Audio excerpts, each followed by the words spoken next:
Napatamnan na namin mga kadugo itong munting taniman ng palay dito sa Bugoy's Farm.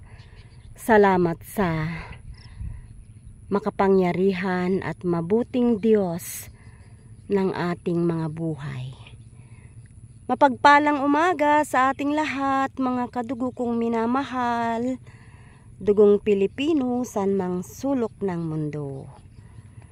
Blessed Tuesday po sa ating lahat. Kumusta po ang inyo pong weekend? Me, by the grace of God, it is victorious in the name of Lord Jesus Christ. Ito na mga kadugo ang kalagayan ng Bugoy's Farm.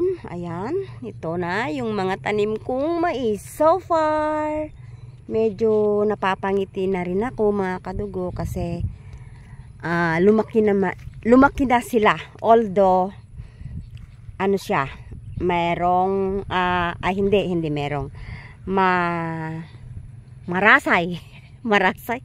Hindi ko alam sa Tagalog yung kokonte. Ayan mga kadugo.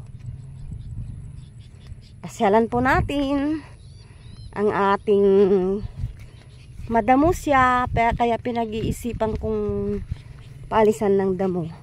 Another 2,000 pesos pag nagpadamo ako mga kadugo. Oh, yan oh. Ano kaya? Aabot kaya sa ano niya?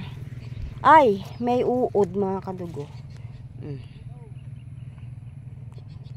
Buti na lang. Guide kan? Yun yung pinsan ko. Wayne!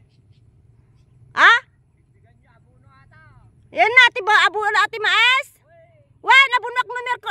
Kumanong bigat. Ni madami pa panantayaw. Wayne! Kadwek! Sabi niya mga kadugo, lagyan ko daw ng madaming abono itong tanim namin na puting mais. Kahapon din mga kadugo, nakalimutan ko yung basket ko. Kunin ko mga kadugo. Kahapon din mga kadugo ay nagtanim kami ng 1 kilong puting mais dito sa Bugoy's Farm. Yung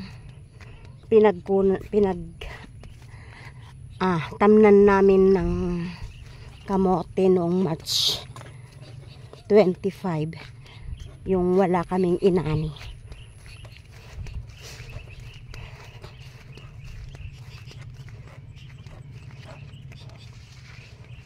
Buti na lang napalagyan natin ng insecticide na Puradan mga kadugo kasi may uod. Ayan yung mga manok. Kailangan maikulong itong mga manok ng aking kapatid na bunso. Ayan ang ganda, malinis na malinis mga kadugo. Ito yung tinamnan namin kahapon mga kadugo ng puting mais. Bali 3, 6, 9, 12 plus 6, 18 mga kadugo na tudling gang doon.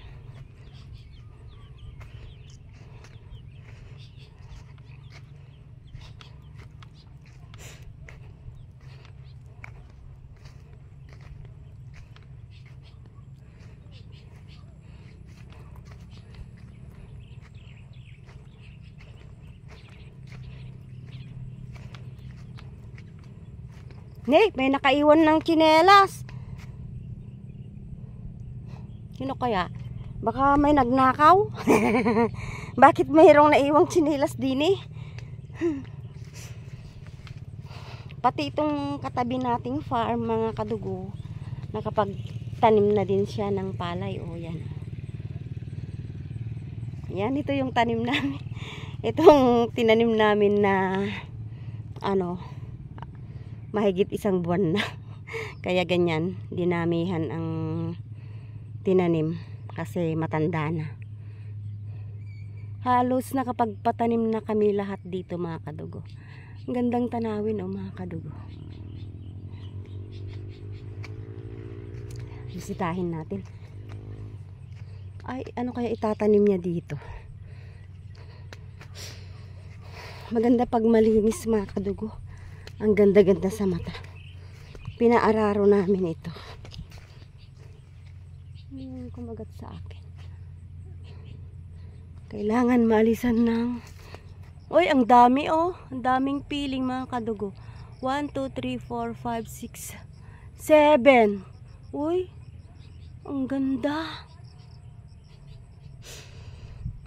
Pinapatay ko ito mga kadugo kasi aalisin ko itong tudling na to ng saging. Tudling ng ano yun? Yung latundan yan, hindi maganda.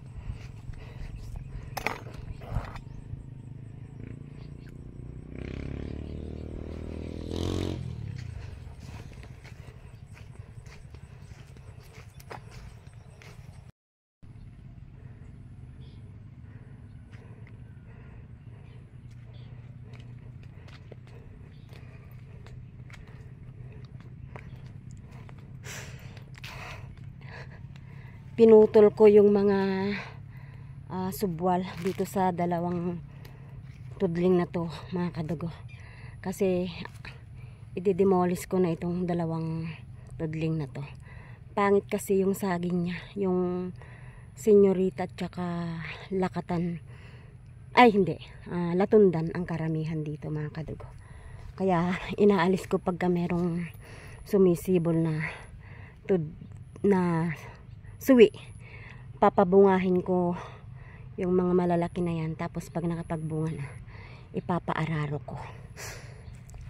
So ayan mga kadugo, ang ganda-gandang tignan. Ito dito banda kasi inalisan ko ng mga dahon ito. Yan. Pero meron pa akong hindi naalis doon na mga yung tuyo na. Ito yung tinamnan namin ng mais na puti kahapon. Ayan yan na yung naalisan ko mga kadugo. Bali 1, 2, 3, 4, 5 na tudling na. Ay 6 pati yun pala.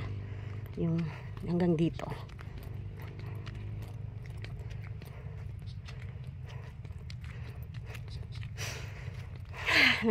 Napagod ako sa pag-alis, sa pagputol ng mga suwi mga kadugo.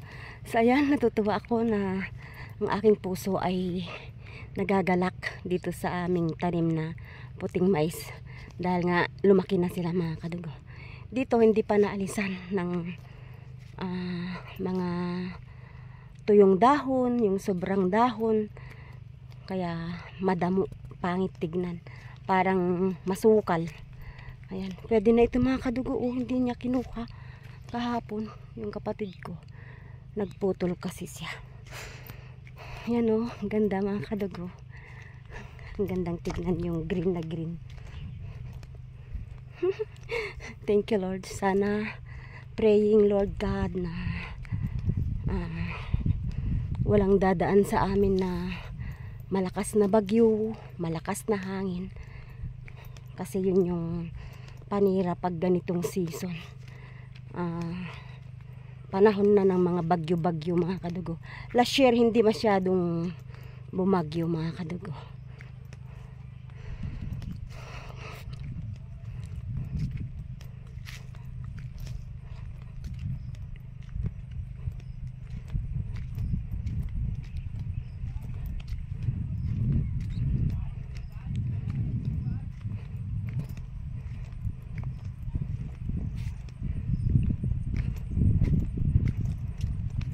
Ito naman mga kadugo, yung tinamnan namin ng kamoting baging kahapon din, pang binhi namin na itatanim sa October kung ipapahintulot ng Diyos.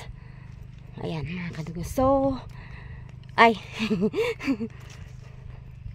ito na alisan ko na rin ng dahon ito mga kadugo. Itong tudling na to 1, 2, 3. So hanggang dito na lamang, minamahal kong kadugo, dugong Pilipino, ang aking vlog sa umagang ito. Salamat po sa mga patuloy na nagsusubscribe dito sa aking Tufong channel, YouTube channel, Levi Nasino Vlogs. Paisa-isa po may nadadagdag na subscriber dito sa aking channel, kaya ako ay punong-puno ng kagalakan at meron pa rin patuloy na nanonood. Sa mga bago, sana po kung matulungan nyo po akong, sa mga unang pala, sa mga first time na makakapanood dito sa aking channel, sana po matulungan nyo ako na maabot yung 1,000 subscribers. Isa sa dalawang requirement para ma-monetize ang isang channel. Ingat po tayo palagi mga kadugo. Lagi nating tatandaan, mahal na mahal po tayo ng Diyos. Hindi niya po tayo pababayaan. Maniwala, magtiwala, umasa, at sumunod lang tayo sa kanyang mga salita na matatagpuan sa Biblia. Kaya we have to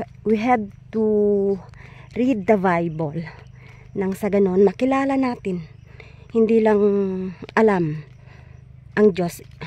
Magkaiba kasi yung alam mong may Diyos at kilala mo ang Diyos.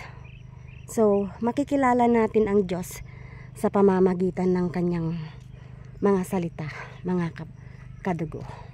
Mahal niya po tayo, hindi niya po tayo pababayaan. I love you with the love of the Lord. Ingat! Bye-bye!